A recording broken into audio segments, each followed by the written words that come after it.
Hey, how you doing?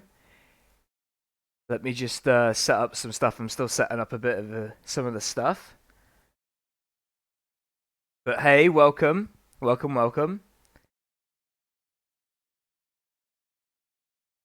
Evening psychosis.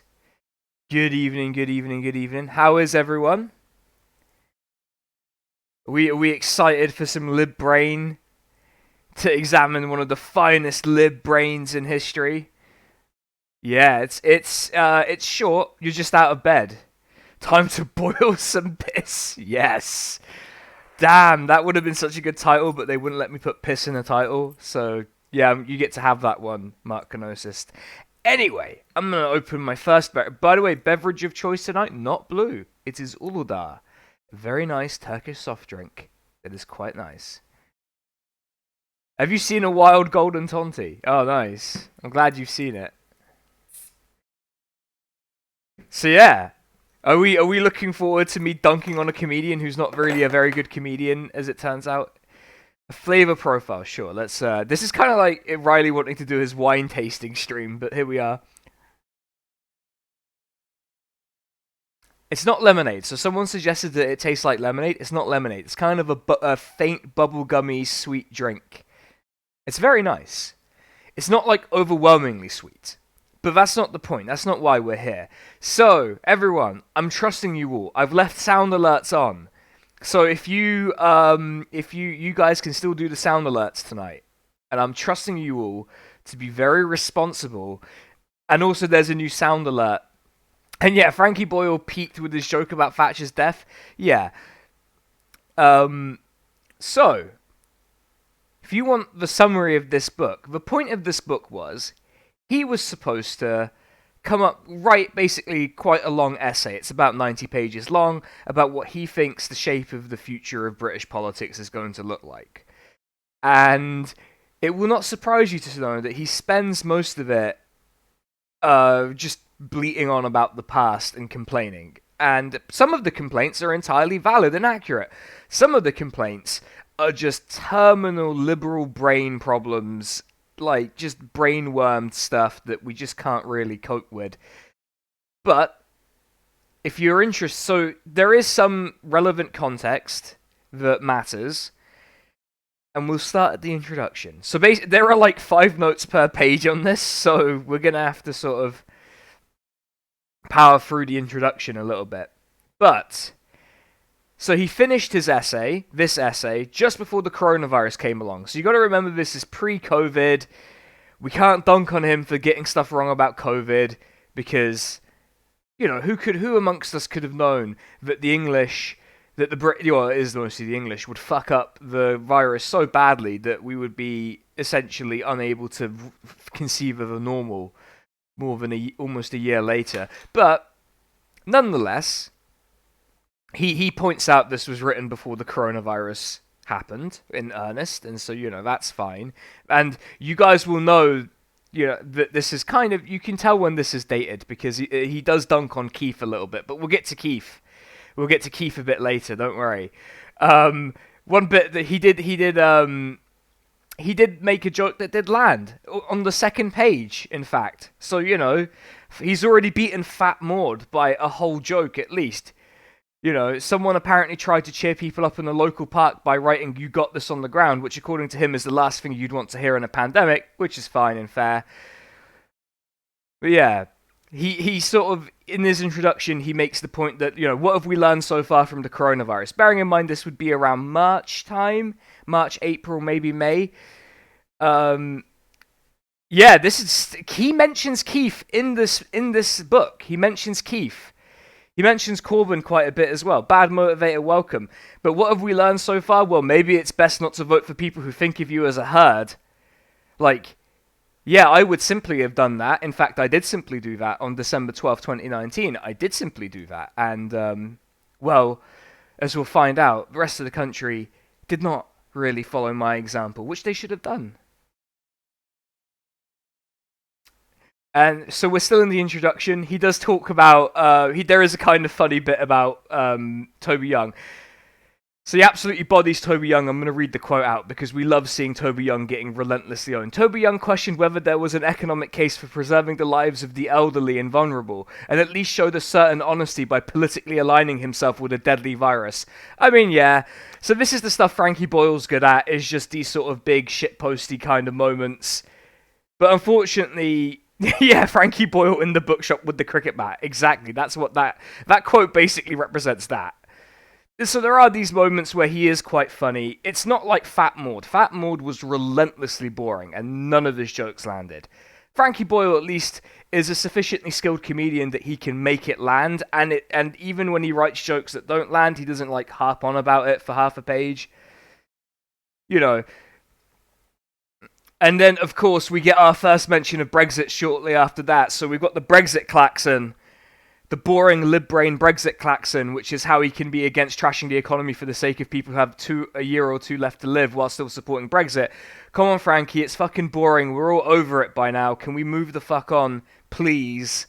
I'm asking nicely. We will find out. He can't move the fuck on. But, you know, that's because this book, despite it being pitched as I'm going to look at the future of British politics, it is relentlessly rooted in the past. And, you know, that's kind of sad and embarrassing. By the way, you'll all notice in the soundboard down below there is a new drop from yesterday's YouTube zone. So, let's see. There's the next note, which is quite one of the most boring insights I've ever seen, but he's presented it like it's genius. Genius. He's the first man to think of this. If we all agreed that we can't have the weakest people in society dying as a healthcare system, then why do we tolerate it as an economic system? I don't know, Frankie. I guess if only someone had thought to ask this question before. Man, come on. Come on, dude. Like, wake up. We've had this. We've figured this out. And he talks about He talks about, you know, what it will look like after the coronavirus. Because remember, this sort of this introduction is written after the book, you know, has gone through all of the editing stages. So presumably he wrote this quite recently. And he's talking about a new normal. And it's like, well, he describes these things as not normal. I'm going to tell you whether these things were normal or not. People sleeping in the streets wasn't normal. I got bad news, Frankie, it was. Children living in poverty wasn't normal. Yeah, it's pretty normal. Neither was our taxes helping to bomb the people of Yemen. That's been normal for about 40 years. I don't, you know, like, I get the feeling he's pitching this at like a certain lib-brained demographic. But goddamn, all of that shit was fucking normal. All of it was normal. None of that was abnormal. Like, precisely none of that. That's a verbatim quote. I haven't edited that quote at all. He's talking about there's no normal for us to go back to. That is fucking normal. And, yeah, that's all completely fucking normal. Come on. Like, anyway. Lest we get bogged down. So we finally begin. The book hasn't even started yet. I know it's only 90 pages, but you can tell I'm gonna, nice drink. It's not water. Very close to Pixar It Never Happened territory. Exactly, like, come on. What's he on about? What's he actually on about, right? Anyway, so we've got the future of British politics. So, he starts with, he says that he's aiming for something approaching optimism. Which, I mean, okay, good luck. I'm happy to hear some optimism. So let's hear some optimism, right? And so you can tell this is an extremely lib-brained text because he says to really understand Britain's future, we will counterintuitively have to take a very long look at its past. That's not really counterintuitive. That's how you would figure anything out. That's how you would extrapolate out usually.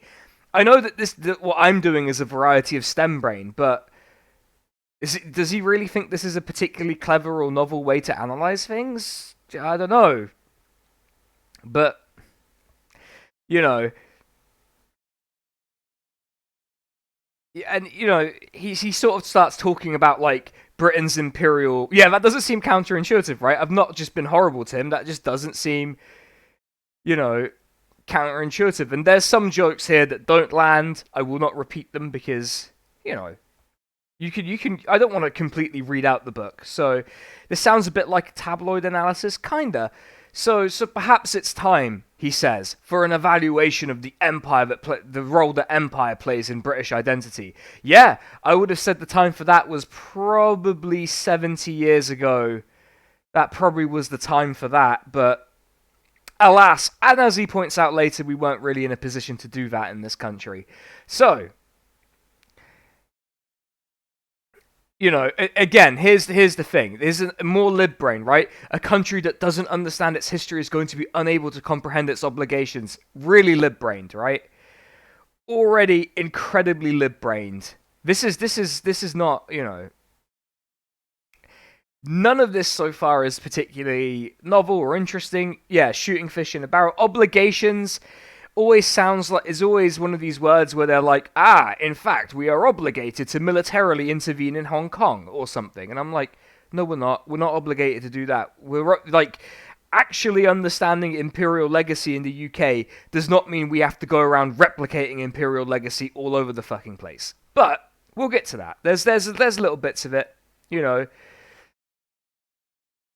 So here you go. He talks about the refugee crisis and like, why are the refugees coming here? And he offers an interesting reasoning, which, again, he links back to empire. But again, this is something that I think is something we're keenly aware of. So, of course, one of the main motivators for refugees coming to Britain is that they speak English, which brings us to the rather awkward business of why they speak English. Now, yes, there's an imperial legacy there. It's much more a new sort of neo-colonial legacy because America is the cultural hegemon these days in a lot of places that's the case, you know. That if you think about Syrian refugees and why they speak English, they sound like, you know, you'd think if you were a Syrian, you would be more likely to speak French than English. Why do they speak English? Probably American cultural imperialism, Yankee imperialism, if you like, more than the British legacy in that case. But it's not the worst observation in the history of the world. Oh yeah, there's white man's burden-y type stuff also all over the place. There's something that's going to wind John up if John's in the chat. I hope John's in the chat, because I'm going to plug one of his YouTubes that he's done. So yeah. Okay, so I'm going to read this passage. And I want you to tell me what you think is the root cause of the thing that he describes here.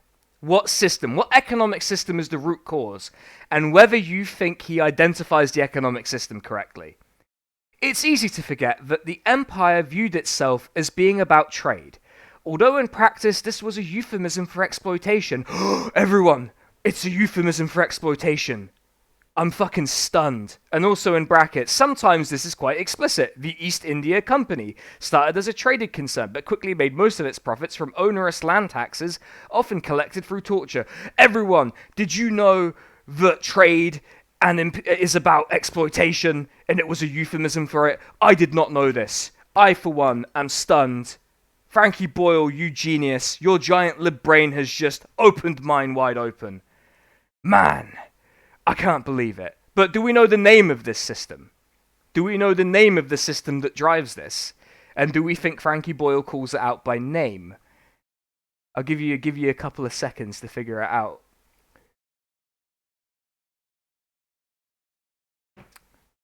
No, wrong. Not communism. The system is not communism.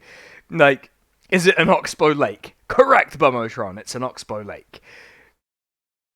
Mercantilism. Well, yes, to an extent. What's the next step up from there? Anyway, we dive Venezuela. That's probably the best answer. Oh, market socialism. No, not quite. Russia. Some good guesses. Yeah, often there was no euphemism. Yeah, again, for someone who says he's going to be taking a look at history, he does sort of gloss over and omit. State capitalism is actually not a bad guess for what the East India Company was like. Is it just the trolls? No, the trolls come later, everyone. The trolls come later in a Gatesian cry to stop the extremism that will come later. Anyway, and so he follows up this this fantastic insight that blew my mind. The argument of Brexit is in some ways a sublimated and quite correct recognition that Britain's relationship with the EU is actually about trade and doesn't offer it opportunities for exploitation. Damn. Like, but to be fair, that delusion was pretty, was actually quite a strong delusion that existed. And he's at least not jumped straight to the Leavers were Luddite racists. So, you know, some glimmer of hope. So I'm going to point out now that this book starts off just kind of mediocre, middle of the road, lib brain analysis that's peppered with some pretty good jokes, like about the Pitcairn Islands and stuff like that. And then it just starts to degrade as we go on. It starts to become quite visceral in how bad it is. But, you know, he talks about the decline of empire, you know, how there are only 14 overseas territories left, fine. Pitcairn Islands is some grim stuff. I will read, you know, the story, you know, about the Pitcairn Islands, because it is mentioned here. They discovered in 2004 that 7 men, a third of the male population, were convicted of underage sex crimes. You can understand why the British elite are so keen to hold on to this beauty. Again, an example of a joke that lands. You know, that's a pretty good one. You got to be fair. So he makes this sort of quite trite point for a lot of us, but we'll read it out anyway, which is, if you grow up in a racist society, you have to guard against the racism that will subconsciously become part of you. Yes, right? So Frankie Boyle is capable of understanding that people reflect the structures in which they exist. Good. I think that's a good sign. It's not a complete... This is not a complete write-off. Right? Excuse me? Oh, I thought you said there was like... Oh yeah, the mutineers from the Bounty and the Tahitian wives. Yes, that was a whole thing. This is a decent insight, but it's not one that you would be unable to find on a random left Twitter account. But it is a decent insight. Yeah, no, I'm not happy about Bounty. That's Red Tickseed. Only Red Tickseed can say Bounty without me getting very upset. But that's because I like them a lot. Yes, insights like this make it even more frustrating when they end up missing the point. That is exactly what we're about to come to. So, he talks about, you know, where we see this legacy of empire and structural racism. Where do we see it, right? So you see it in the royal family, right? And they get traditional native welcomes wherever they go. And in the Commonwealth Games. And in Boris Johnson being a racist prick all the time, and Jeremy Clarkson making jokes about Irish people, and he makes the point, you know, do we hear it when visiting English comedians at the Edinburgh Festival drawl about the Scotch and their love of shortbread and offal?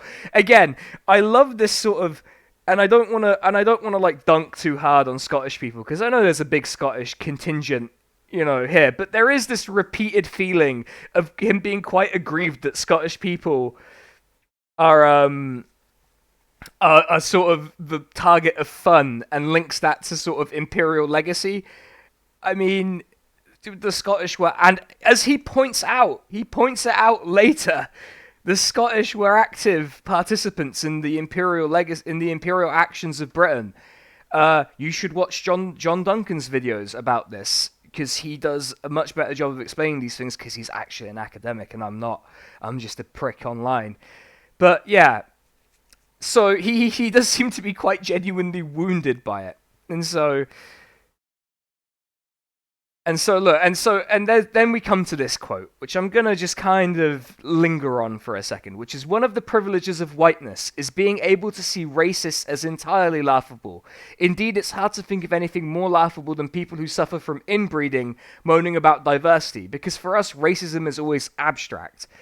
So he's not really understood, or I get that this is a 90-page pamphlet, and he's not like writing an entire fucking political theory book, but whiteness is quite a conditional thing, as evidenced by Scottish people, you know, being white. I'm sorry to Scottish, you know, in that way, to put it like that, but yeah, you know, The overwhelming majority of Scottish people who identify as Scottish, are white. I thought that the racist imperial legacy was the Scottish people being dunked on for liking shortbread. I don't know. Make it make sense for me, please. Honestly. Also, there are a lot of really rich people in Scotland that ignore the discourse. He specifically made a joke about one of these rich people, and then he became the joke. Anyway, alright, everyone, Labour Party discourse time, so everyone hold on to something. Britain's disengagement from its history isn't just a problem for the right, okay? Is he going to talk about how racist Labour are, everyone? What do we reckon he's going to talk about? Alright. Many Labour supporters' reaction to the party's anti-Semitism problems was to insist that they were historically the party of anti-racism. Oh dear. Now, he does make that there is actually a point here, which is, people did say that, but they said it, in my view, as a pure deflection from saying who the person that was actually the target of these particular accusations. They didn't want to have to mention them by name. Are we gonna? Yeah, hold on. Don't worry, Mark Kenosis. We'll get there, because this is wildly ahistorical. Attlee's government referred to the arrival of the Empire Windrush as an incursion and presided over a brutal Malayan war to ironically protect British profits from a growing left and union movement. So he did talk about Malay. So credit where credit is due to Frankie Boyle. He did at least, fuck Clem Attlee, all my homies hate Clem Attlee. That's right, on the computer. Hell yeah. Stop. Accidental self-docs there from Bummertron. Blair launched a racist war on Iraq in living memory. I'm kind of startled that he actually recognized that the Iraq war was rooted in racism. And, I think that it would have been worth him actually talking about why exactly the Iraq war was racist and what the Iraq war led to and how that legacy is still rotting left discourse. I'd argue that people who are still standing for Tony Blair, Tonty as we must call him, after the golden Tonty sack, of course. You can still get these, by the way. They're not really on the left. They're a right-wing political project. They're the owners of a right-wing political project. But, and here's an interesting line. And the fact that Labour, even when under its most historically anti-racist leader, could only celebrate the achievements of its past and not acknowledge the crime itself, is an echo of imperial attitudes. That's actually not fucking bad. Now, he's probably the only person with a mainstream platform who's not, strictly of the left to say that Jeremy Corbyn is the most anti-racist Labour leader and it's historically most anti-racist leader. Yeah, it's not in the past, it's in the Middle East. It's not here. If the Iraq War had happened here, it would fucking, this is about to go horribly wrong though, isn't it? Well, let's power through. Let's have a swig of our Turkish drink. And let's carry on. So, another ripple of empire can be seen in the way in Britain we can easily slip into the imperial mindset of unearned moral high ground, moral high ground. Interesting, right? Unearned moral high ground. Oh, he's about to dunk on the centrists, right? Come on. He's gonna get the centrists. The fucking most amoral people who act moral in the world. Well, there's nothing more inherently colonial than the idea that you and your friends are some of the only good people in the world. Guys, he's doing it. He's going for the centrists, guys. And but is he? Left-wing liberals, like me to be honest, are often blind to their own ideology in the same way they perceive middle-class people speaking English as not having an accent. Wah, wah. Oh dear. Do we have a soundboard for this one? Do we have something in the soundboard for this? If we have fatality or something like that, we could. If someone plays that drop, then We could get that. He was this close to getting it. He was this close. He almost got the centrists, but he didn't. And yeah, Aratrax. Yeah. We should actually learn more about things like the British involvement in Malaya. And it's also not. And also, I'll point out that the sort of moral high ground position wasn't really the colonial attitude in actual colonies. It was more a sort of propagandizing justification that was used in the imperial core, because people knew about what imperial exploitation looked like. It was not as if these things were well hidden. They were quite obvious to a lot of people, but it was just justified in this way. It's not, but the attitude in these places wasn't, I am doing the good thing by viciously hacking off the body parts of these vicious natives, you know. But liberal leftists. And he's admitted he's a liberal at least. So yeah.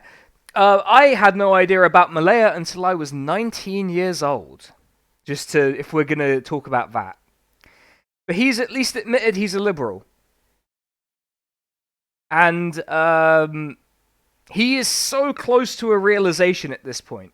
Does he actually know what liberal means? No, I suspect he's using it in the American sense of the word, which is the bad sense of the word. It's bad in either case, really. But yeah, but he was so close to a realization.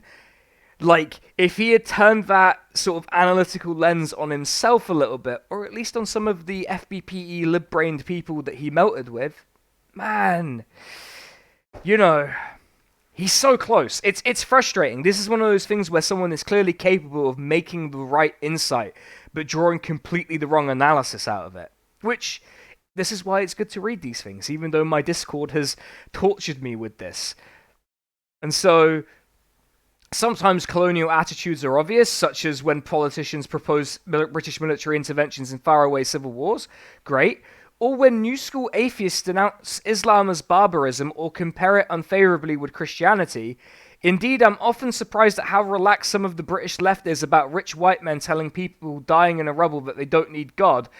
Is there some, like, legacy new atheist leftists out there that are just sort of there? I don't know. Is he just inventing a person to be mad at? Hey, Mark Stupp, what's up? Because I didn't want to write in my notes straw man, because I don't know everyone online. I don't know every argument that's being made by everyone. But has he made up a person, or has he misunderstood who the left are here? Because I don't see many leftists, like actual leftists, people who are socialists and communists, who go for, this sort of new atheist vibe. Yeah, that's a lib association. I don't know. There's a lot of this where I think he's just gone, liberals, they are the left, and therefore I will call them the left for the purposes of this broad analysis I'm doing. Yeah, the respectable left. Well, I want to do a stream because I know some of your left Twitter faves have been new atheists, and so it might be interesting to hear about how we stopped being new atheists and became socialists, and communists in some cases. But yeah, it's a surprisingly common thing. So one subtler strand of imperial hangover in British liberal thought, he's going after the libs, everyone, here it is the prevalence of the idea that good and bad are self-evident. Damn, wah wah. The problem with British liberalism isn't that the good and bad is self-evident. It's that they can't tell the difference between good and bad. They're literally that drill tweet with the wise man solemnly bowing his head. That's literally what British liberalism is, Oh, hold on. Yeah, I've got to allow that. Apparently, the word has been added to the permitted list. Sorry, I wasn't having a look, but yeah. Yeah, sorry, Shrang. I had to allow the word because I wipe the allowed words every stream so we don't accidentally get an actual prick in the chat who causes problems. But yeah, he's misunderstood what the problem with British liberalism is. The imperial hangover in British liberal thought is, I can't tell the difference between good things and bad things. Not good things and bad things are so easy to fucking distinguish between. And he sort of summarizes this good and bad as just don't be a dick. And yet, you know, the liberal tendency of which Boyle is a part is, you know, the most dickish tendency perhaps in modern British politics. But anyway, and you know, and he kind of hints at whether there's ethical consumption or ability to live ethically under a certain system. Now, I want you to name the system that it's impossible to live ethically under. But let's read the quote. The idea that it is possible in our society to live a purely moral life, that it is even simple to do so, is, I think, a profound misreading informed by colonial certainties. Now, again, imperialism and capitalism are just linked pretty directly. But what does that sound suspiciously similar to? Right? What system do we know exists where it's impossible to consume ethically and exist ethically in? Why am I on Twitch.tv, a website owned by Jeff Bezos, doing socialist thought? I'm so confused, everyone. Man, I just don't get it. You know. Anyway. We know the system. We know its name. It's capitalism. Is it new atheist Maoism? I don't know. I don't think so. But anyway, I'm not afraid to name it. So he sort of, again, he talks about this music group, Dead Prez. I don't know who the fuck they are. So we're just gonna, Dead Prez were finally getting paid for their genre-defining politicized hip-hop, and they were the villains of the story, and he was the hero who had bravely, over a period of many years, pirated their music. Moneyism? Yeah, moneyism, that's it. Again, he's hinting at something that's already been well documented and well explained over time, but he just doesn't have the analytical framework to actually express it directly. Or, you know, maybe he just doesn't believe in it, right? Who can say? And so he talks about the abolition of slavery and, you know, reconciliation and all of these things. And here's a choice quote for you all. As so often happens, a moral course was found to be possible only once the business got difficult. Weird. Is Frankie Boyle saying that things are easier, things that are in the interests of capital are easier to do politically? I'm shocked, everyone. Guys, I don't know. I don't know, guys. This sounds too wild. This is some hipster analysis Marxism right here, I think. You know. Damn. I can't believe how hard he's going here, everyone. Anyway. So, we're about a quarter of the way through. We're doing good for time. All right. So, people ask whether the class system is still relevant in the United Kingdom. All right, everyone, are we ready? Is the class system still relevant in the United Kingdom? Let's see.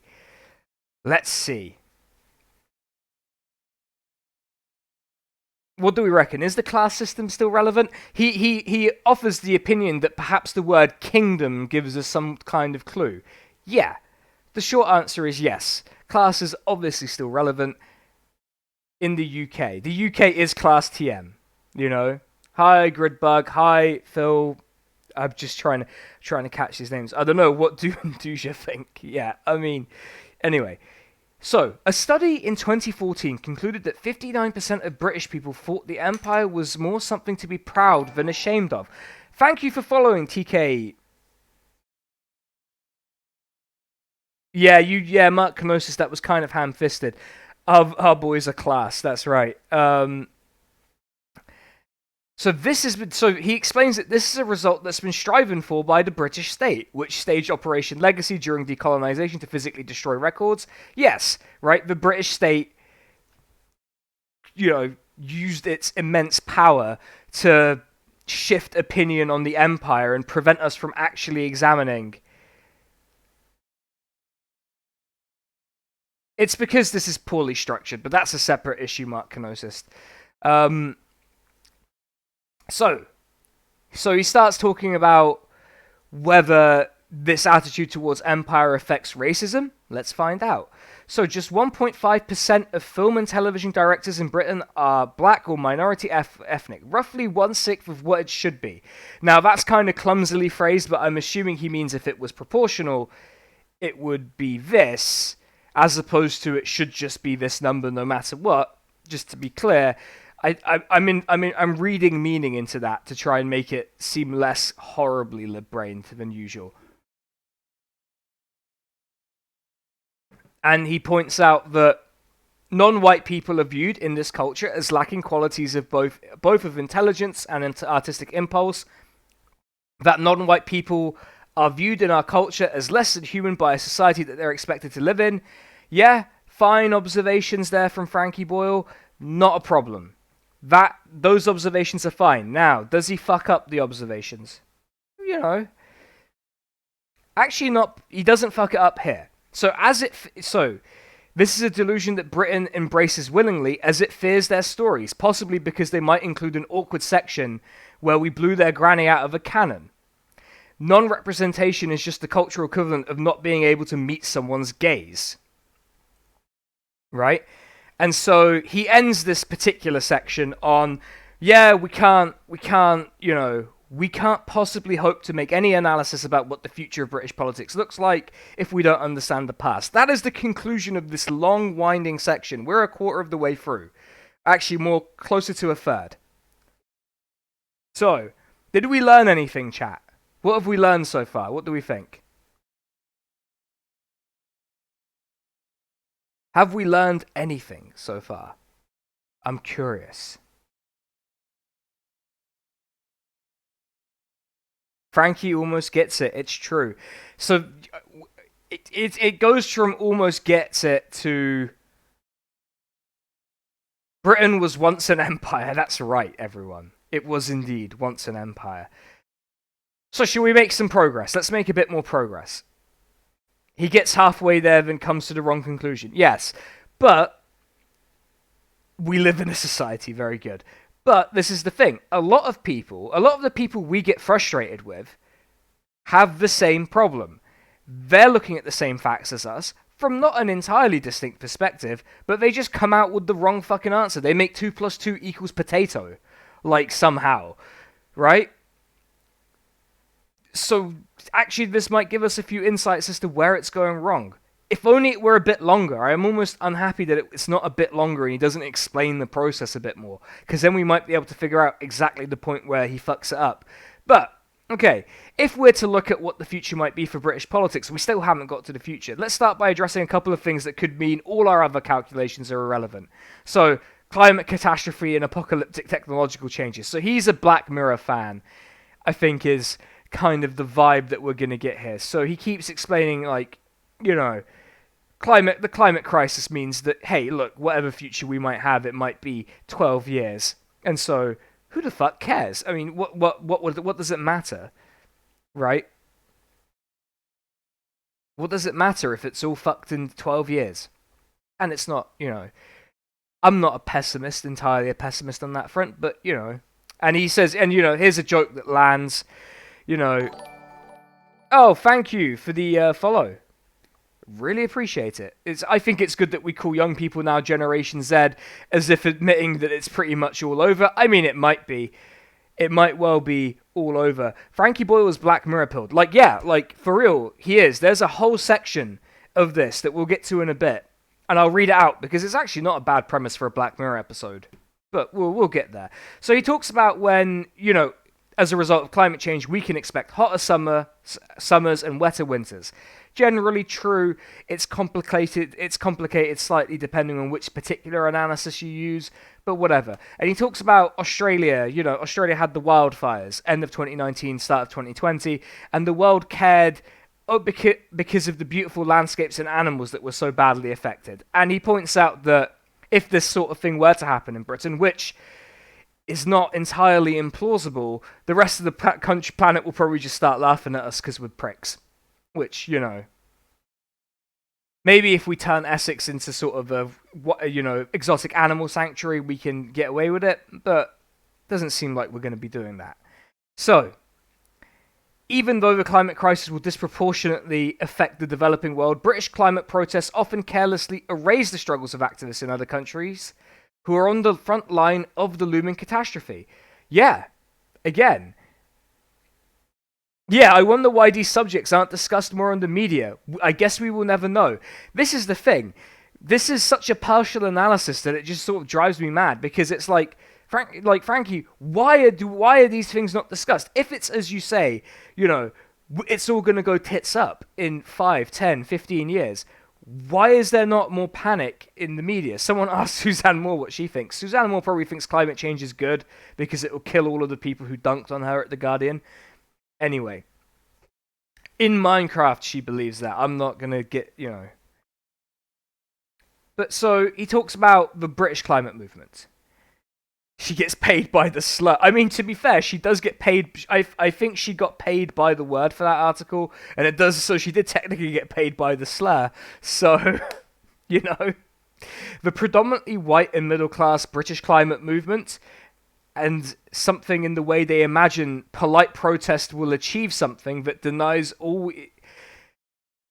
Something they imagine polite protest will achieve, something that denies all we know of the British state. So yeah, he's dunking on XR here. XR being like, I am going to get arrested. I'm going to voluntarily get arrested. And I'm like, yeah, this is dipshit, lib white brain, basically.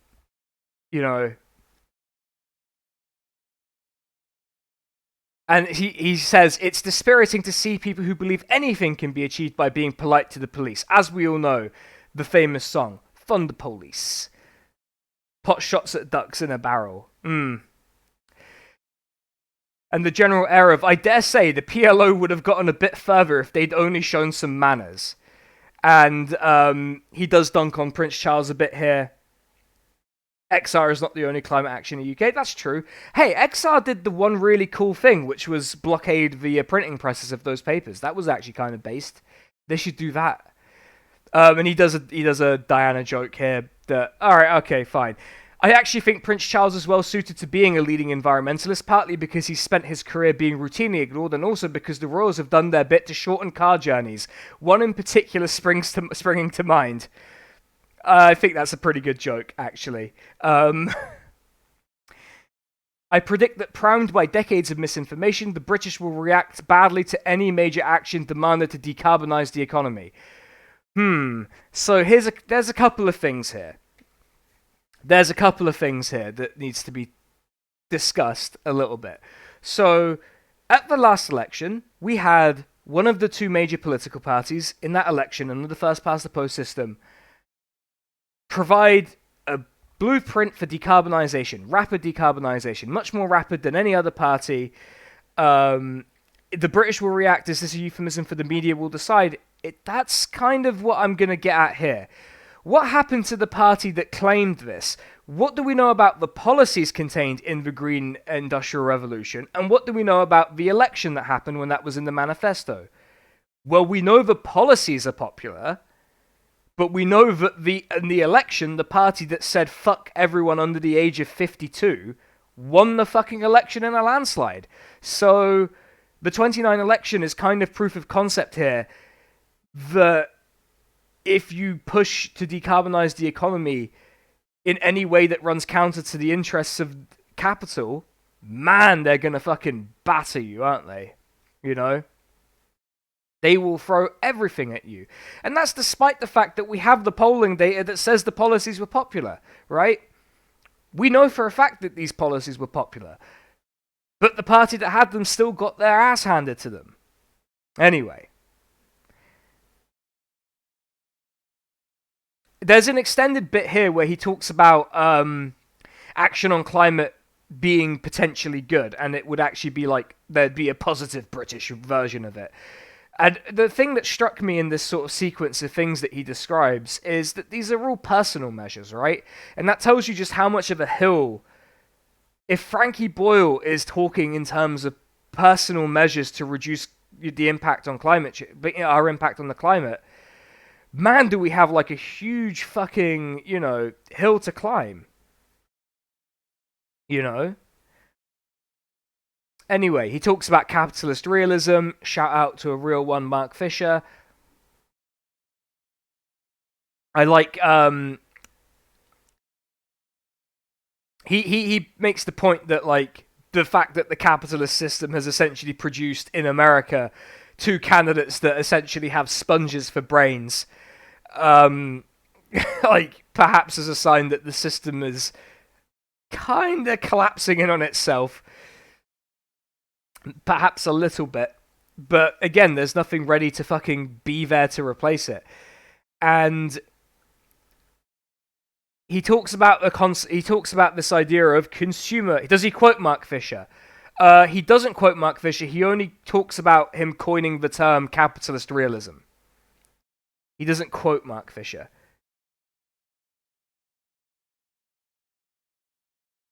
A nice politics that costs nothing. That is actually a very good way of talking about liberalism. Well, a particular brand of liberalism. I'd be surprised if he's read Mark. I mean, yeah. Anyway, he talks about, he thinks of what we inhabit now as a kind of consumer realism, right? So he's just trying to take Mark Fisher's gimmick here. Well, not gimmick, but like term and turn it on its head a little bit, which is we believe that we can refine or replace capitalism with something that still delivers all the stuff. And he's so there is this a delusion here, which is that we can still have the exact same stuff as we had before under a new system. But there are some people who think that, but he's just stuck a little bit there. Fully automated luxury communism. Maybe I'll review fully automated luxury communism for the stream, because I keep talking about what I think of that book, but I'll need to borrow my friend's copy or get my own copy if I do review it, because the vision presented there isn't communism, but that's a entirely separate argument that I will have at another time. Anyway, and he talks about, and so there are people who passionately engage with the climate crisis but still take flights. I mean, Christ alive, like, would the flight still be going if that person doesn't go, right? I mean, this is the thing. He's thinking in terms of personal action, not systemic change, which is just, but iPhone, and yet you continue to participate in society. Curious. I am very intelligent. That's the level of lib brain we're dealing with here. So you see what I mean by him being lib brained. And he talks. Now we enter this very long section about that is just a sequence of jokes. And then we get onto the hated online left, everyone. You're all individuals. That's right. The thing is, in this text, he critiques individualism. This is the thing. On the one hand, I am going to employ the individualist frame to criticize people who believe in things. But on the other, I think individualism is such a malign force that it's fucked everything to the point that we're here. Like, you need to pick one or the other. You can either believe in individualism as a valid lens or not. You can't pick and choose and come out with a coherent vision. Anyway, see you later, Gaminus. Yeah, catch it on the VOD. It's going to be a good one, because we're getting to the interesting bit. So, getting sense out of social media is like trying to tune an AM radio under Niagara Falls. Oh, that's a thigh slapper right there. Many men online display a curious mix of misogyny and old-school chivalry. You can picture them dispensing a courteous "after you, my dear," as they open the hatch to their basement. Alright, everyone. It's the online left. Let's do it. Let's read this segment and see what we can discern from what Frankie Boyle is saying. Frankie Boyle absolutely raging about white knights. Frankie Boyle is raging because he can't get laid. Frankie Boyle Wheatman reply guy confirmed. Damn, you hate to see it, everyone, but it's true. Anyway, one disturbing aspect of new media is the explosion of conspiracism. A denialism that borders on a new kind of epistemology. Okay, right. So we're dunking on like alternative media. All right. What do we reckon, guys? Are we talking about Alex Jones? Or are we? They've written equivalent of depicting someone as the soy Wojak. Yes. What do we reckon, guys? Are they talking about Alex Jones or the Canary? What do we think? Is he on about QAnon? Well, let's read on, everyone. With that kind of radical doubt, it's confusing that they ever manage to privilege one source of information over the other. Yet they do. We end up with anti-vaxxers who worry about being poisoned by corporations while spending all their time on Facebook. Again, and yet you participate in Society Strikes Again. Although a target I dislike, so maybe I'm a bit less upset by it. But hey, one of the world's foremost authorities on AI has hypothesized that AI algorithms in their quest to target advertising have exhausted all other factors and may have begun to make their audiences more predictable. In this theory, polarizing content is directed towards users because once they're in a MAGA hat or foaming about anti-Semitism smears, their behavior is easier to anticipate and target advertising to. Wah, wah, he's done it again. He's both sides this. Apparently, oh dear, Frankie. Pissed his pants again. You hate to see it. This would have been a good time, by the way, for someone to play the Who's Doing the Lying drop. But, But yeah, no. I should have tried to tune that out a bit more. I'm feeling very rhythmic today. But yeah. There you go. So, if you want an idea of how he's going to talk about the online left as we progress, well, there's your preview. And, he talks about we shouldn't worry about Huawei. The Western tech companies that dominate our lives are far more dangerous. Fine. Perfectly fine. Insult. Fucking hell. I'm getting ahead of myself here. It's fine. But yeah, you see how this is kind of a ride as we progress. And it's a ride that's slowly descending into the underworld. Confirmed Dengist. Yeah, it's Frankie Boyle and Vince Cable in the Lib Dengs. Anyway.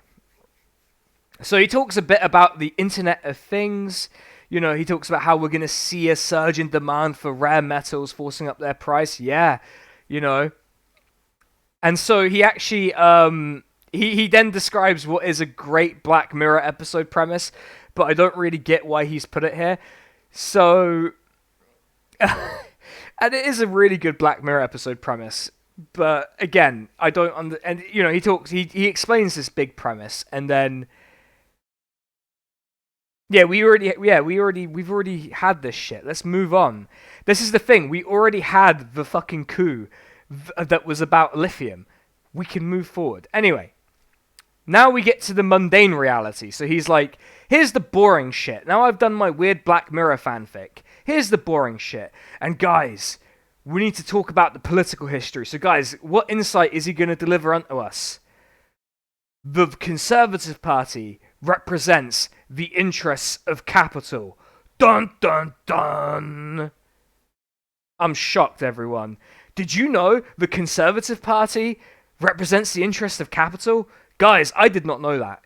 I, for one, have never been saying this. I'm never saying this. Like, I was shocked. Oh, damn, Frankie, you just really opened my mind. Huge if true, as they say. I need to do more dramatic readings of the books I review. Anyway. So he says, conservatism is alive with internal contradictions. Great. Are we about to get some Marxist analysis? Are we going to understand the contradictions of capitalism? Oh, wait. He follows it up with, there's obviously a disconnect between avoiding inheritance tax and trashing the environment, for example. Frankie, how did people get the money for that inheritance? What were those people doing? What was that money invested in? What was it? Explain. Next he'll say Labour is capital's B team. I think, sadly, that insight remains uniquely left Twitter. Equally, the Tories will have to combine pandering to anti-migrant hostility with the fact that our economy's fucked without them. No, dude, you need to understand. Capitalism provides them the tools to justify it. If they see migrants doing the shit jobs, what's the number one thing What's the number one argument that the dipshits in Labour always used to make, or any kind of dipshit, but they're almost always a Labour dipshit? They go, well, who's gonna collect your rubbish then? That's the justification that will be used. You know, there's no capitalism, just capital. Make it make sense. Yeah. I'm like, read a book, Frankie, please.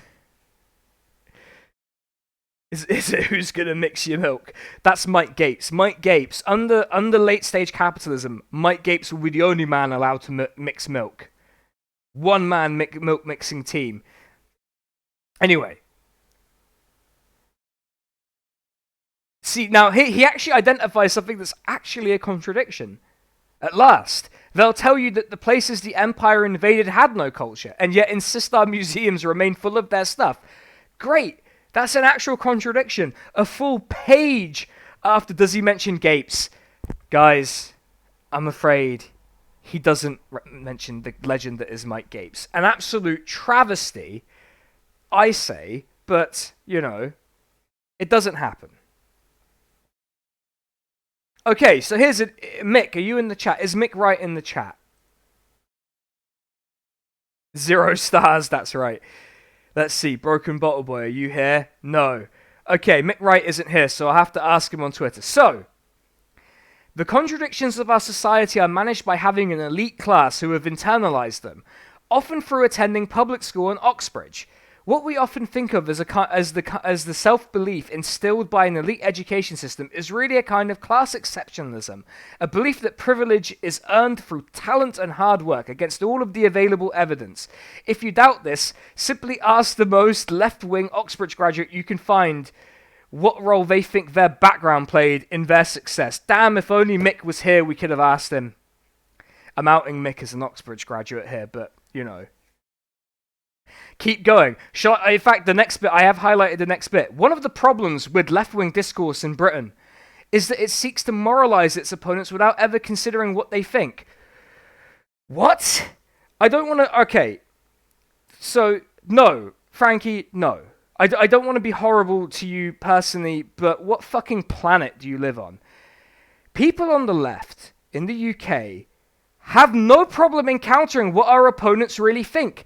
We exist in a media environment that is saturated with what these fucking people think. No one is more keenly aware of what their opponents think than the left in the UK. It is in fact every other part of the political spectrum that doesn't understand what the left thinks. Fucking Christ. Jesus Christ. Anyway. Just complete bullshit, right? And he talks about how if you're trying to shame them about things like inequality, you shouldn't bother because they think inequality is a good thing. But here's the thing.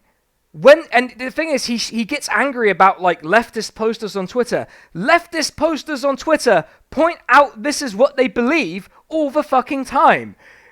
Like, do we not acknowledge it or do we acknowledge it? What's the solution to this fucking problem then? Right? Anyway, we got the interesting bit out of the way. You know, if only we could understand the racist class as parasites destroying society and the environment. Yeah, man, I wish I understood those people because I could convince them.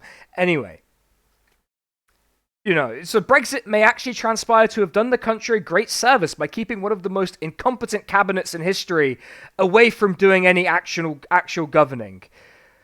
I mean, Frankie, if this is one of the most incompetent cabinets in history, why isn't Keith 20 points ahead? Guys, I think we've cracked it. Is Keith 20 points ahead or not? Can someone just tell me real quick? Because he might have just suddenly got a jump in the polls. I don't know. But let's get some Keiths going in the chat. Our guy, Sir Ham. What does he think governing is? Exactly. He is 20 points ahead, but only at Twitter Plays Snake. Yes. Damn, Keith's not 20 points ahead. You hate to see it, everyone. I was specifically told Keith would be 20 points ahead, and yet... Red tick seed. I wonder what happened there. Anyway, he talks about why people, why Tories are completely fine with, torching any relationship we have with the European Court of Justice and all of this stuff. And it's like, it's because they grew up with safety nets. They don't need the rule of law because someone will always bail them out. I'm like, well, no, it's in their class interest to have an easily exploitable class of people. I mean, come on. Anyway, he makes the point about, will one more border prevent people from coming here illegally? Well, no, I shouldn't think it would, really. It's just another border. And he says, Leave supporters aren't going to blame themselves.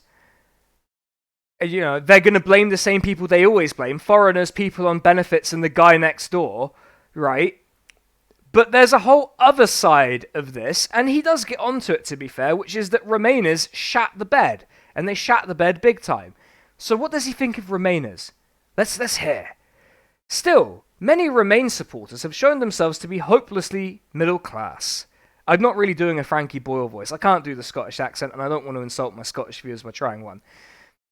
And he complaining about what was written on the outside of a bus while the inside contains the sweltering, noise-polluted working poor having to travel an extra stop for affordable clothes since you decided an organic pizzeria would be a quirky addition to their local market. I mean, that's a really crude understanding of gentrification, but it's not really the big point. Hey, thank you for following Tony Law Comic. Love to see more follows.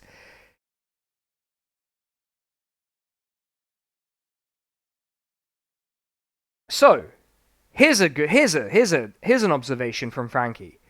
The EU is inherently racist.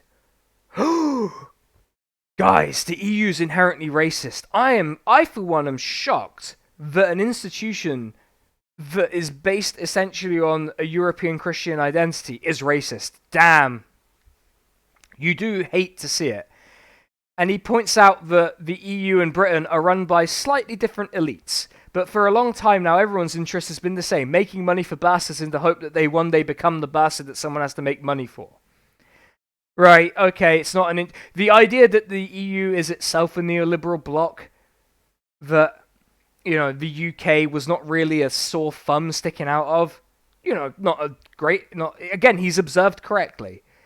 So let's see if he can actually follow through. So, as it turns out, he doesn't really follow through with it. He goes from that very good observation to dunking on Boris Johnson for looking like an evolutionary dead end of the honey monster. Which, what can you do, eh? So Britain is in a strange position where we seem to be sanguine about foreigners owning our infrastructure, but we just don't want them picking our fruit. I mean, curious. That's curious, isn't it? I wonder whose interests are served by these particular things. Oh, it's very curious. Anyway, I'm glad that 20man's got a shout out from Frankie tonight. You have to excuse me for a second. I'm opening a second beverage, because talking is talking constantly for more than an hour does wear your voice out.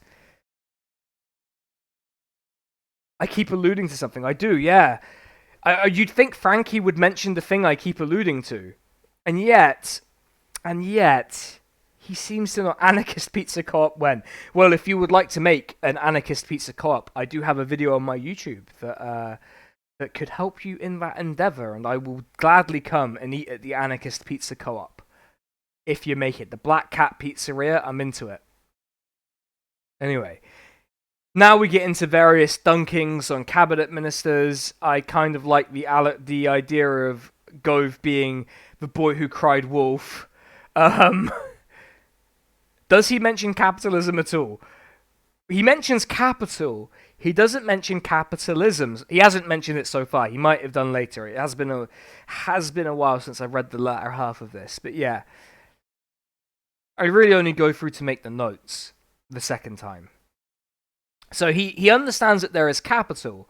He doesn't understand that there is a system that capital moves through, it seems. Or at least that's a missing part of the analysis so far. So, one of the reasons evil people triumph is that good people have much fuller diaries. So, I mean, there's something to that, right? What page are we on right now? That's a good question. Let me We're about halfway through, so it doesn't have like typical page numbers because I'm on the Kindle version, but we are about halfway through.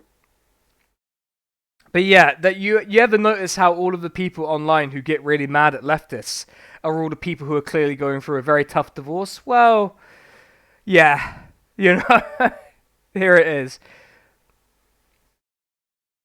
And is it too much to ask to have a leader who doesn't look like someone who's wet themselves on an electric blanket? I mean, we could have had a leader for this country who didn't look like that.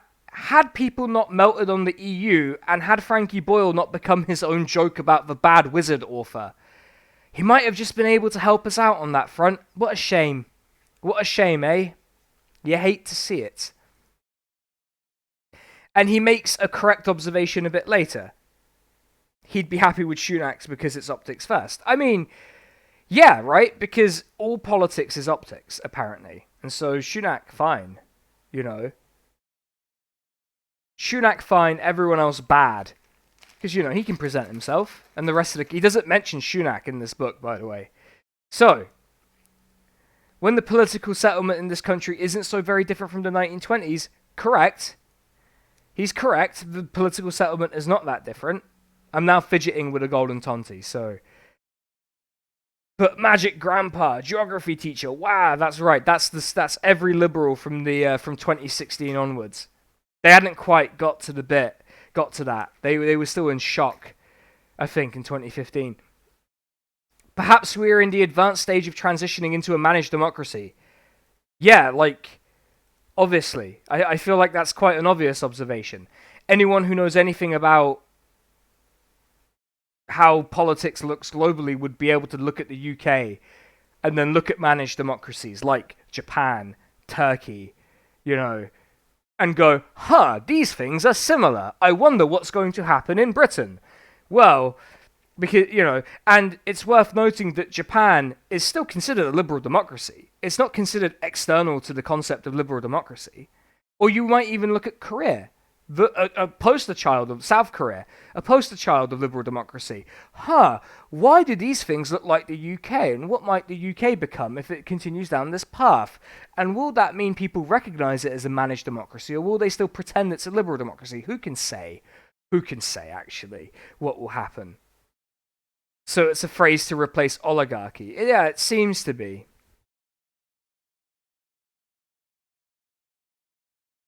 So now he talks about what will the government actually do. The Tory government that's just won. So he puts out the idea that they will no doubt steer towards some kind of social conservatism, but its effects will be limited, for white people at least. I mean, I get the feeling there's going to be a pretty severe regression on trans rights, certainly in this country. And that being used as a wedge issue will probably start impacting wider LGBTQ plus rights, on top of the usual racism that the Tories get up to when they're in government. So he's probably this falls under mostly correct, but they're going to get rid of the Equality Act. Yeah, there is a point here where I'm like, challenge accepted, which is completing Dark Souls 3 on Quaaludes. I mean, we could never do that stream in real life on this channel, but hey, who can say whether we'd enjoy that? And so, he talks about there'll be profoundly illiberal developments such as that will focus on scapegoating minorities. And I'm like, yeah, I sure would have hated to melt on the EU front just to make this plausible, right? So he makes this example. He produces an example of a failing of the state. For example, no funding for terrorists to be de-radicalized makes us culpable as a society for their actions upon release. I mean, yeah, it's kind of, if only we had someone in 2019 who could have figured out, who actually understood that, and we could have elected them as Prime Minister. I'm, of course, referring to Joe Swinson. No, I'm not referring to the squirrel murderer. I'm referring to the other one. The bastard man. The horrible one that everyone's crying about. Do we know what reasons Frankie gave for his voting in 2019? I don't know. I don't know. I don't even know how he voted. I don't know how he voted. I don't want to guess because I might guess wrong, and I don't want to misrepresent someone. So if someone does know how Frankie Boyle voted and what he voted and how he justified it, yeah, sure. He probably voted SNP in Scotland, I'd imagine, if he lives in Scotland. I'm not gonna. Don't know. He might live in London for all we know. So again, I'd imagine gerrymandering and voter ID laws. That's what he says. I'm like, yeah, they'll bring voter ID laws and gerrymandering, of course. So, again, this kind of gets back to a whole thing where when leftists said in 2019, it's socialism or barbarism. And some people even went as far as to say, hey, we're basically having a referendum on having a liberal democracy, and you should, if you were a liberal, perhaps vote on the side of liberal democracy versus this weird illiberal Orbanist construct. He votes Scottish Greens. Hey, that's all right. We have Scottish Greens. In fact, I say that we have SNP members on the stream all the time. So, I got no beef with certain SNP people and the Scottish Greens. And we did by voting Lib Dem, yes. Well, interesting that. Strong choice, to be fair. I know James from Podcasting as Praxis, they'll be delighted to hear that Frankie is himself a Scottish Green voter. So yeah, so he says proposed voter ID laws are forecasted to deny up to 3 million people, largely from marginalized groups, from voting. Yeah, I mean, gee, I wonder who, if they had bothered to vote, those people would vote for. Curious. I'm sure we'll never figure that one out. And here's a prediction I agree with. I predict proportional representation will continue to be a non-issue. I mean, yeah, I would think so. It's a pretty middle-class obsession in this country. If you're in a position where the biggest thing you have to worry about is the voting system, I mean, I wish that was the biggest thing I had to worry about. I probably wouldn't be Twitch streaming if that was the case. Anyway, another fairly safe bet is that with a lowering of environmental standards, we can expect businesses to be pumping a lot more pollution into our rivers. Yep, there it is. I mean, that's true. And there is a fun bit here. There's a fun bit that he suggested the Tories might provide a little boost to the Midlands by announcing plans to curtain off Dudley. And I would be very pleased if the Dudley dog botherer, who shall not be named on this stream, were indeed curtained off from the rest of the Midlands. It would make all of the dog walkers outside feel much safer. Much, much safer. We all know who I mean. We don't need to name them. But he talks about how the current Tory government will find it difficult to manage its inherent conflicts, its inherent internal conflicts, and the conflicts in their ideology. And I'm like, well, no, they're going to be perfectly. It's only difficult if people make it difficult for them, if it's allowed to become difficult for them by the press, and because Keith is such a non-entity, I don't know that they're going to bother making it difficult for him. Keith can't make it difficult for him, number one. Keith can't do it. And number two, the press won't do it. So that's a wild bit of optimism, as is said in the chat. So he makes the point. In previous generations, the Conservatives hoped that young people would become more conservative as they got mortgages or advanced up the career ladder or something else that none of them will ever do again. That is, he's at least got over the idea that, you become more conservative as you get older. He's at least understood that there's a material relationship that exists that determines whether you vote Tory or whether you vote Labour or whether you vote for a left party or a right party. Just instinctively on that level. So he's at least understood that there's a material reasoning behind it. So, +1 for Frankie on that one. And they've done a pretty good job riding those internal contradictions so far. That's right, that's the thing. Creating success from your internal contradictions. I always think that demographic-based optimism from the left tends to be slightly overstated. I mean, yeah, it depends which left you mean. I would say that centrists being as old people die, we shall collect the benefits electorally, is a tiny bit overstated, since he's very clearly not delineating between liberals and leftists. I think liberals are definitely too optimistic on that front, but that's because liberals have no material analysis to speak of, so they would not be able to actually make hay while the sun's shining on that front, such that you could describe it as that. Then there's just this long bit. There's this long bit where he talks about Dominic Cummings, and it's just this symptom of this weird liberal obsession with Dominic Cummings, that Dominic Cummings is the malign influence in the government, the Svengali controlling the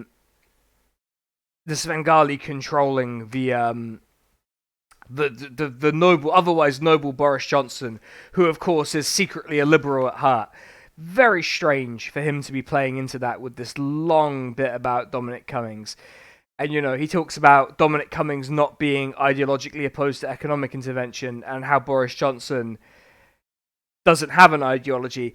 It's not Dominic Cummings that's the origin of this sort of weak attempt at interventionism from the Conservative Party, or at least at aping interventionist sort of themes.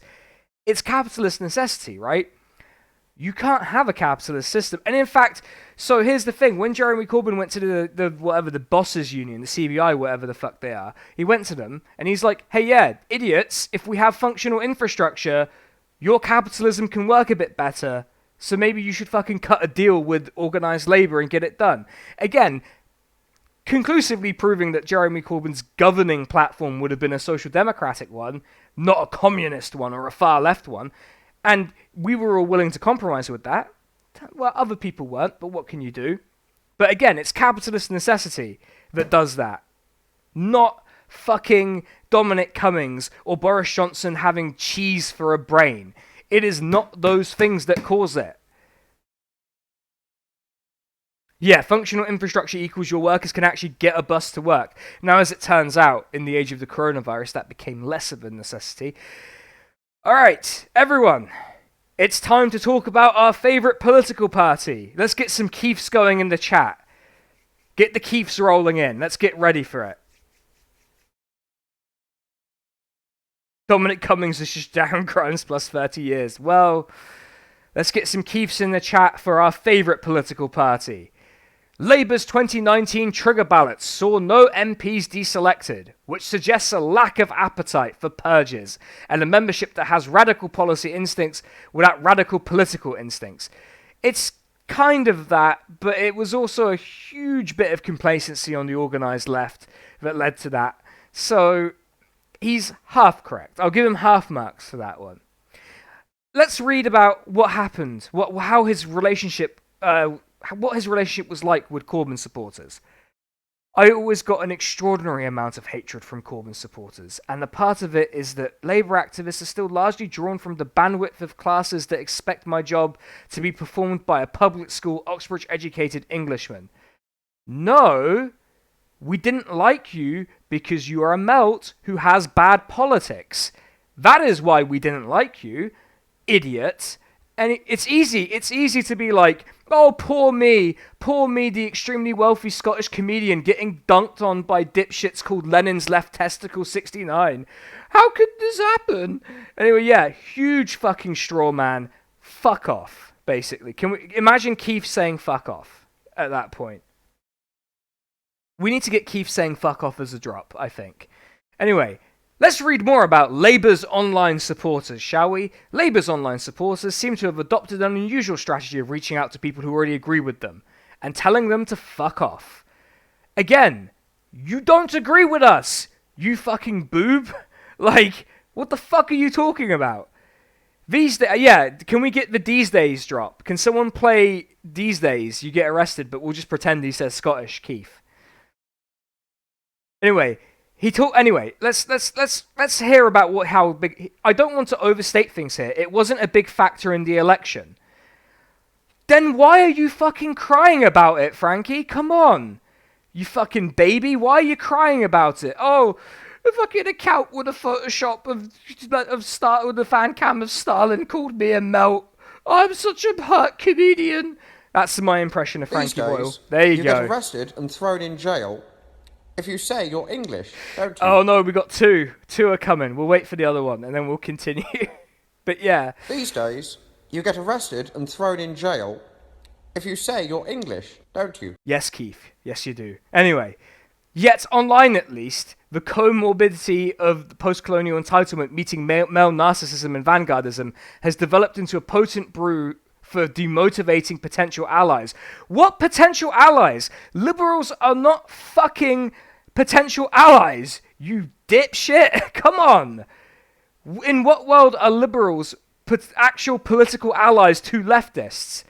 Anyway, the realization. Anyway, he talks about like, oh, the British left has to have this realization. The realization that it's your own consciousness that you have to raise.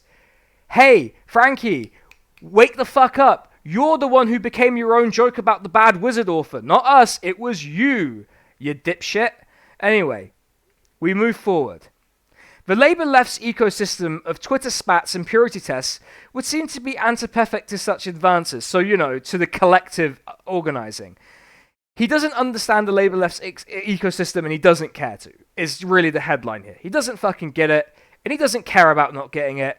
He just hates that people are mean to him online.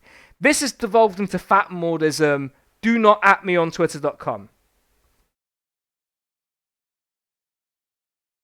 Anyway, he talks about, one problem on the left that may stem from the amount of time they spend online is that they have an attachment to ideas that sound good but don't really play out that well if you think about them. Okay, let's hear an example. Speak truth to power has become a popular goal over the last decade or so. It's an old Quaker term that was popularized during their resistance to the Vietnam War. I think it has literally become axiomatic because it sounds quite good when you say it. What would be the point of me speaking truth to Boris Johnson? Like, I want to reflect on that. Let's read that again. What would be the point of me speaking truth to Boris Johnson? I can think of several points. So he clearly doesn't think his role. He talks about speaking truth to power. He clearly doesn't think that's his job as a comedian, which is fine. You can believe that's not your job. It just means you're shit at your job. Anyway. But yeah, the only people I hear saying speak truth to power are melt journos. Again, but what would be the point of it? The point isn't that you embarrass Boris Johnson by speaking to his manager and then he does the right thing.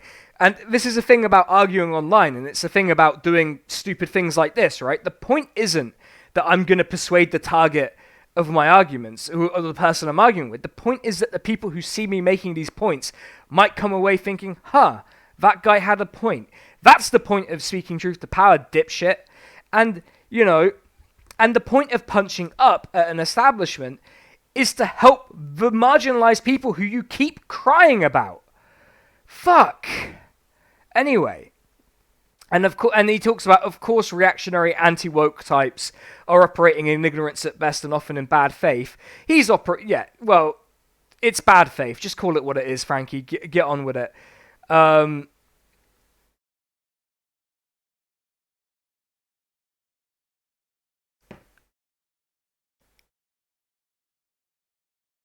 Yeah, the point is that we're building solidarity amongst ourselves, and he's not invited. That's right. Exactly, it's to make people feel like they're not alone. But anyway, it's worth noting that the aspect of the BBC's news structure that is most damaging to Labour, that the BBC tends to take its agenda from the press, who take theirs from Westminster briefings, is apparently too nuanced a point to be addressed by the Labour left and is almost never mentioned. It's mentioned by loads of people. Press dynamics are better explained by leftist shitposters than smug nuance lords like fucking Frankie Boyle. I bet Frankie Boyle's never fucking mentioned this in his life. He's never mentioned it. And can I just say this? You want to hear someone who actually understands the press and actually talks about it and actually analyzes it. My good friend Mick Wright fucking does that, and he does it fantastically. I'm not just saying that because he's my friend. He does a fucking amazing job of doing it. And in fact, we're going to have a stream where we talk about the fucking media next week. So I don't know what the fuck Frankie Boyle's talking about. Maybe you should watch this stream. Anyway. Guys, it's time. It's time. But what sort of future is there for the Labour Party? It's time to get some Keiths. Let's get some Keiths going. Let's warm it up. Warm up the old Keith engine. I'm not going to read it till I see some Keiths in the chat, so let's go. Yeah, there we go. We're seeing some Keiths.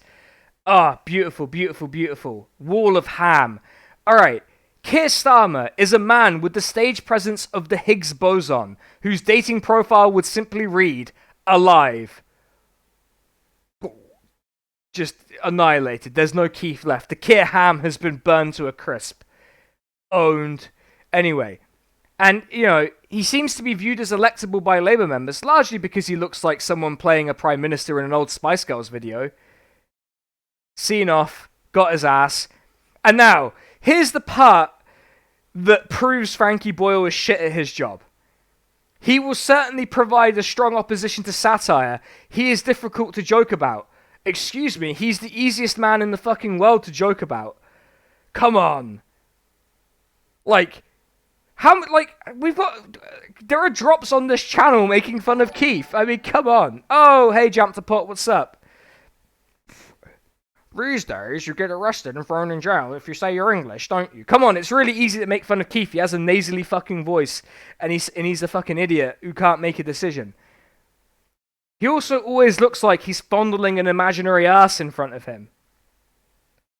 Yeah, following up two jokes about him with that as a hell of a self-own.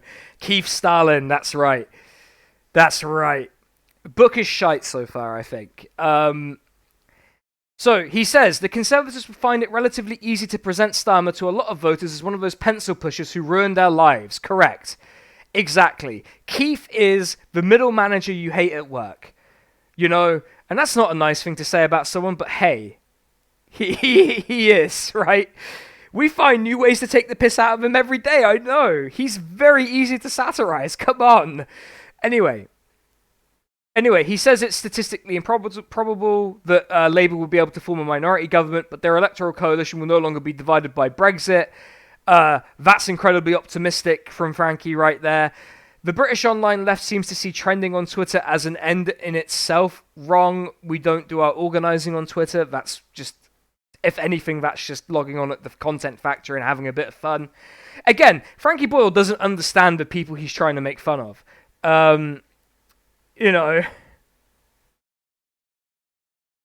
Brexit couldn't have been a stand-in for anything else, could it? Well, yeah. Yet in some ways, the left have dealt with the far right better than the mainstream media. Yeah, obviously, you shouldn't dignify them with platforms or a response. Anyway, he talks about Tommy Robinson here, and I'm not particularly interested, but there is a real vibe to this bit. Tommy Robinson is evidence of the horror that can result when a social inadequate hasn't the mental capacity to just learn a few magic tricks. There's a real vibe to that just felt, kind of like he was doing the thing he was not happy about the online left doing.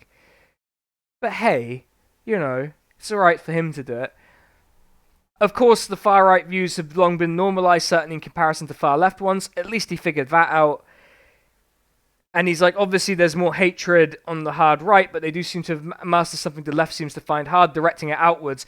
I will point... Okay, so I have to kind of stop here and be like, I'm sorry, but the left are directing it outwards. People who fundamentally oppose each other's political objectives, i.e., I would like Jeremy Corbyn to be Prime Minister and I would not like to be Jeremy Corbyn to be Prime Minister, are not in the same camp. We're not in the same camp. That's the 2019 argument. Now the argument is, I would like socialism, I would like, capitalist realism. These are not the same fucking camp, Frankie. Come on. And he says that he's considered a moderate now. He's like, it's such a shame I'm considered a moderate. Well then, stop being a fucking melt. Stop being a melt, Frankie. It's really easy. I managed to fucking stop being a melt at the age of 17. It was remarkably simple. Come on. Oh, thank you. The hair is, yeah. It's just a good day for it. It's not too humid, so it looks good today. So he talks about, what the next version of Tommy Robinson's going to look like. You know, the next version will have even more exposure and elite support because late-stage capitalism generally prefers fascism to equality. Huh, that's interesting. It sounds like he's almost saying liberals prefer fascists to socialists. He's again, this is the frustrating thing. He's like an inch away from the actual realization here, the meaningful realization.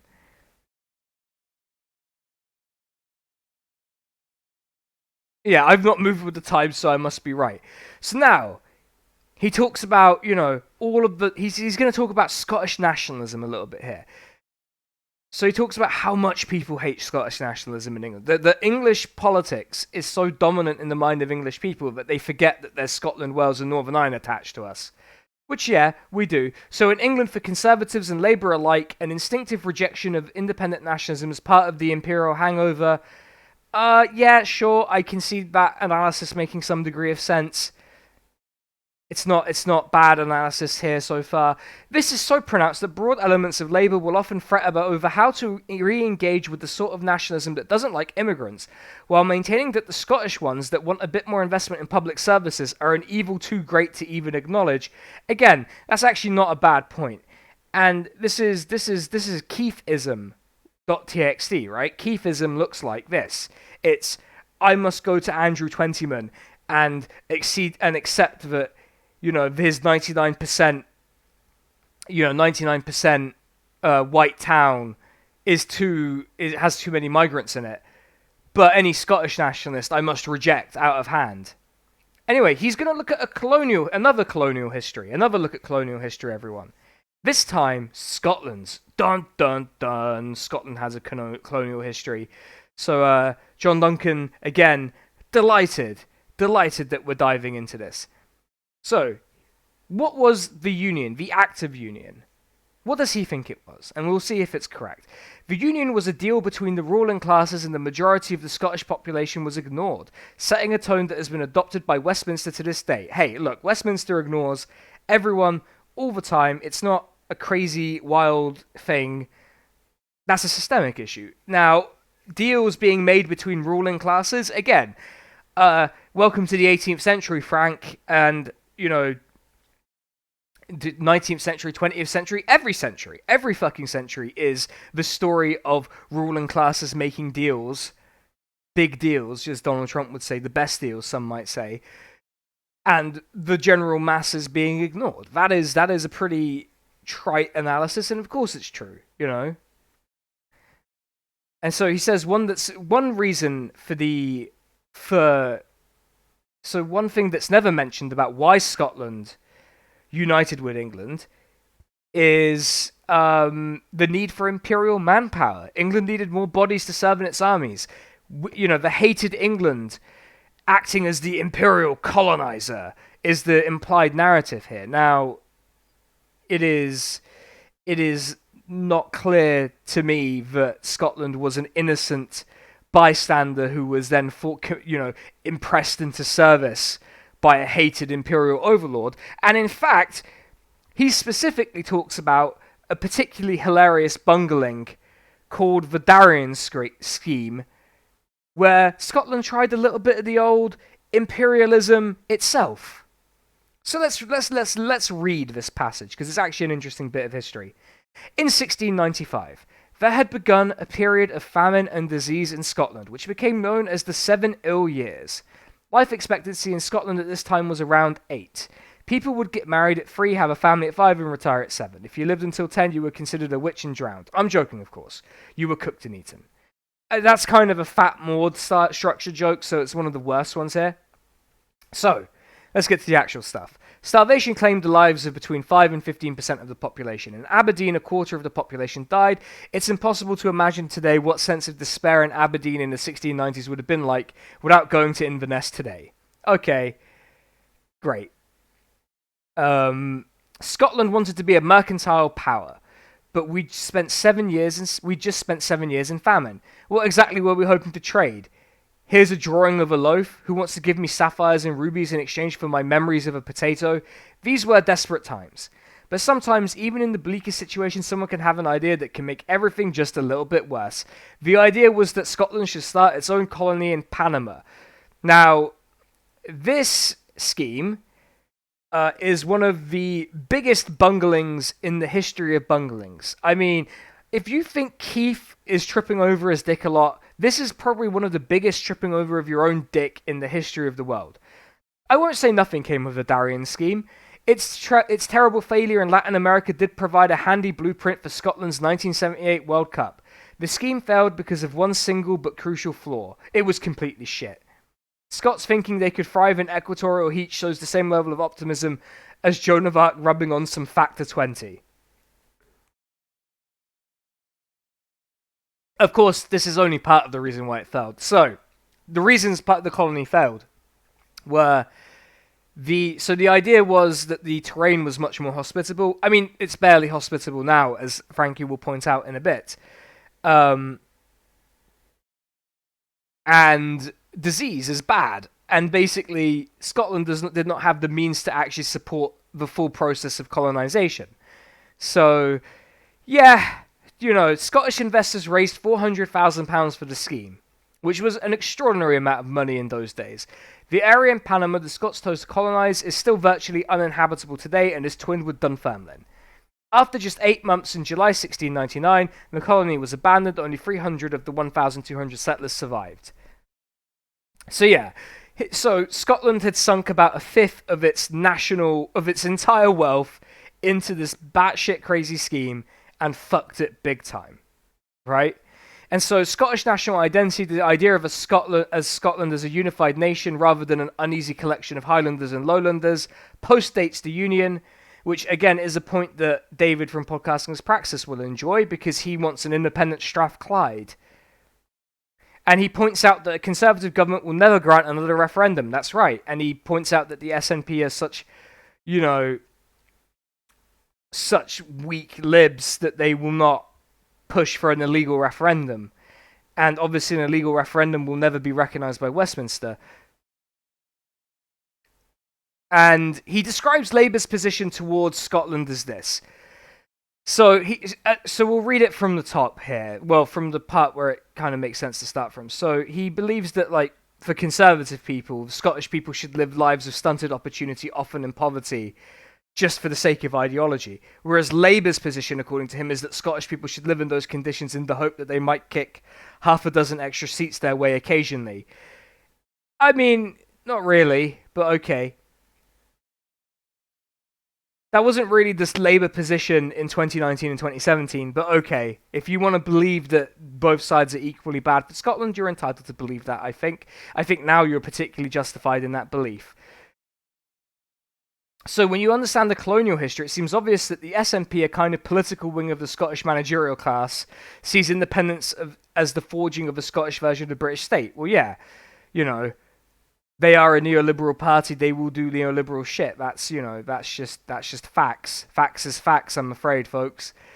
So as we've probably gathered, he doesn't really know what the future holds for Britain. Yeah, I mean, that was clear by how little content there is here. And in fact, I sometimes think that this is what I really want to do now. So he talks about how what he does now is just DM people on Instagram who are struggling with alcoholism and want to go to AA meetings, which is kind of touching, but, And he says that it's when your nihilists have been reduced to altruism, it's probably a bad sign. Fine. But, I don't think Frankie Boyle actually qualifies properly as a nihilist. But that's the end of my notes for the book. So, do we have any questions about the book? Anything that people want to know? Anything people want me to comment on? Ask the question. Ask the questions if you have any. And if end participation, how heavy is the book? It's not a very heavy book. It's 90 pages. I get an ebook of all of these, so I can actually have notes on my computer, so I can flick between them. End participation. If you're still in the chat, if you're streaming tonight, you might want to start a tiny bit early so that I can raid you, given how quickly this wrapped up. Does the book ever come close to addressing the actual motivation of writing it? at the beginning, the very beginning, it's basically this is one of a collection of essays that are being written by various authors from various political backgrounds to sort of feel out what the future of British politics is going to look like. That seems to be the motivation for it, is I was asked to write it, and so I wrote it. I'm not streaming tonight, you will be tomorrow. Well then. Written by various... Yes, well, maybe. Oh, lions led by donkeys. Oh yeah, I mean, we can raid them. If anyone has any more questions, then now is the time, folks. Because otherwise it will be... Otherwise we're going to be raiding... Let me see if they're online. Actually, let me actually follow them first of all, so that it's easier for me to actually collect them. But yeah, do you have any other things? This isn't quite a question, but I think this was a nice addendum to the Sacked or Spared, Frankie's book. Sacked. It's not a very good book. It's not good. I did not. Wario Tifo's tweet was great. I did not like the book. These are the cool lions led by donkeys, I think. So. Yeah, the next book I'm reading on here is Tom Watson's book, so that'll be on the 11th of December, as close as I could get to the 12th. Is that the novel? That's right, it is the novel. But a bit sooner, we will be doing the dynasty that inspired this. They're back on Sunday from 1 to 4. We're doing the Tonti Dynasty. The Tonti Dynasty are back, baby, and they're good again. And so you want to be here at 1 p.m. and you want to hit the soundboards and you want to gift subscription so you can get your very own Tonti badge on the Tonti stream. It's going to rule. I'm going to have a good time. So shall we raid them since they're doing a charity thing? If they're doing a charity thing, it seems only fair to raid. So let's go hit them up. Anyway, I'm going to wrap it up here, folks. Hope you've had a good night. If you're new here, drop a follow. It's really helpful. Subscribe if you want to, if you're so kind. Otherwise, I'm going to pass you off, and I'm going to have a few drinks to kind of help my voice, because I've worn it a bit thin. So, have a good one, everyone. Take care. See ya.